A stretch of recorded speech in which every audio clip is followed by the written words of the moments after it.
Би энэ 5 дугаар сургуулийн засварын асуудалтай, их засварын асуудалтай холбоотойгоор нэг асуулт асуу. Энэ 5 дугаар сургуулийн улсын комиссийн ажлыг хүлээгээд авцсан.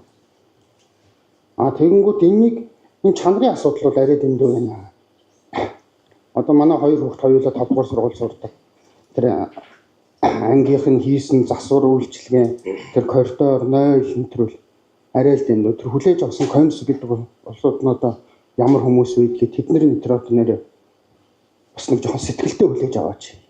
Одоо яг энэ гэрээгээд ажиллаа гүйцэтгэж чадахгүй байгаа компаниудаа ахиж гэрээ нэрийг өгөхгүй байя, жагсаалтаа гаргая гэд нэг ярилцсан да. Би яг бүр хэлсэн санагдах юм. Ер нь бол за энэ баг дээр хийж байгаа ажлууд дээр төлөөлөгч нар за оролцоод явуулгүй явах угаасаа сэтгэлээсээ тэнд ингээд хям. Гэхдээ бид нар мэрэгжлийн хүмүүс биш байхгүй юу? Бид нар очиод зүгээр өөрсдийнхөө нүдээр хараад энэ юм болоо тийм болов гэж харна шүү. Тийм болохоор энэ захиалагчийн хяналтаа хийж байгаа газраа анханаас нь сайн компани сонгуулъя гэдэг. Тэгээ газрын харилцаа үнэхээр сайн хийж чадахгүй байгаа бол өөр компанид өгвөл зүгээр юм шүү. Тэгээд анханасаа хэн гэрээ хийж байгаа байлээ, хэн шалгаруулж байгаа байлээ. Тэгээд дор нь л хариуцлагатай. Тэгээд анханасаа л дараа нь бид нэг энэ ингээд ингэц юм а гэдэг юм ярихгүй л ажилламаар байна. Зүгээр л хар дараад иймэрхүү ажлуудыг компаниудыг бол ер нь бол хар дараад дахиад ийм ажлуудад оруулахгүй юм надад бол санагдсан. За 5 дахь сургуулийн юун дээр бол ажил дээр бол түрүү мөхтөр төлөөлөгч асууж байна. Нойлыг нь яг 5 дахь сургууль дээр бол комисс ажилласан, хяналтын ороо ажилласан, хяналтын ороо очиход болохгүй асуудлуудыг дор бүрэн хэмлээд асуудлуудын дор нь янзлуулаа явж исэн. Нойлыг бол 5 дахь сургууль ашиглагч байгууллага бол өөрсдөө хийсэн гэж би ойлгоод байгаа. Нэг ДСБ хаалт малтын өөрсдөө багш нар нь хийж байгаа гэж ярьж исэн. Зурган дээр бол байхгүйсэн. Чанаргүй ажлууд хийгээд ингээд ард нь ингээд орон нутгийг, сум орон нутгийг иргэдийг хохироож байгаа юм компаниудаа утган төвийн төлөөлөгч хийлдгээр хар дараад явъя гэж санал хэлдэг. Энэ тендерээ авсан хүмүүс маань ерөөсөө хэдэн сумын 5 дугаар ан дээр одоо ахуй үйлчлэгээний төвч хамгийн хэрэгтэй нэг юм барьсан.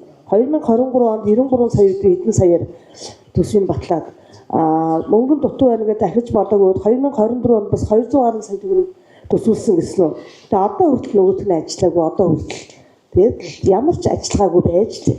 Тэгээд 23 он 24 он одоо ингээд 25 онд бол юм судгаагүй юм шиг байна. Энэ хоёр жилийнхаа дамжсан одоо төсвийн хөрөнгөөр барилж байгаа юм одоо хүртэл баригдаагүй гэж байна. Маш өндөр өртөгтэй тендер авчаа. Зөвхөн мөнгө авахын төлөө, мөнгө идэхин төлөө тендер алмааргүй шүү дээ. Нутаг орондоо бас нэг юм хий гэсэн сэтгэлтэй, нутаг орноо гоё сайхан болгоё гэсэн сэтгэлтэй тийм улсууд тендер авмаар байна. Тендер хамаагүй тэгээ авчихад авсан байна. Ард түмэндээ бас нэг одоо би ийм тендерийг авсаа, би энийг ингэж гүйцэтгэнэ гэсэн нэг тийм юм тавьж юмэр шүү дээ. Тайлбар. Хариуцлагагүй компаниудын жагсаалтыг гаргаад хөргүүлсэн баг тийм үү? Хариуцлагагүй гэрээ байгуулсан компани. Гэрээ байгуулсан компани. Тэгтээ одоо гэрээ байгуулсан компаниуд ч одоо энэ жил ингээд дуусж байгаа. Одоо энэ жил бид нэр энэ худалдаа авах ингээд шинээр одоо зарлж эхэлж байгаа. Тэнгүүд манай энэ байгуул одоо энэ хэрлэн сумаас зарласан энэ юунууд дээр ямар одоо компаниуд одоо жишээлбэл энэ хүүхдийн паркийг, энэ дээд дэлгэцийг, тийм ээ хог хаягдлын энэ байгууллагыг энэ ямар аж ахуйн нэгжид бид нар дээр байж байгаа шүү дээ. Тэгэхээр бид нар бол цаашдаа энэ сонгон шалгуулалтын дээр эдгээр компаниудыг шалгуулахгүй. Угаасаа ингээд ажиллаа хийж дуусгаагүй байж идэг. Хуулиараач тийм байгаа ах ер нь.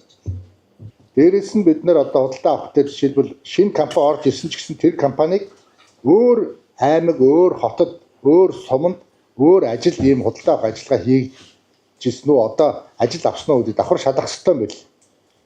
Давхар яг тэр хэмжээний одоо ажилтай байх нь бид нар бол хүний нөөц, техникийн нөхцөл хүнд одоо газар зүйн байршлаас намаараад энэ манай ажлыг хийж чадахгүй гэдгийг дүгнэлтэх боломжтой байл. 2-3 ажил зэрэг аваад яг адилхан хүчин чадалтай одоо одоо ажлуудыг хийх юм бол тэд нар чи 3 газар зэрэг байж чадахгүйгаас хойш тэгэхээр бид нар тийм боломжгүй байна гэдгийг бол харах боломжтой байлээ. Цаашдаа энэ дээр нь бол анхаарч шалгаруулсан дээрээ гэж анхаарнаа.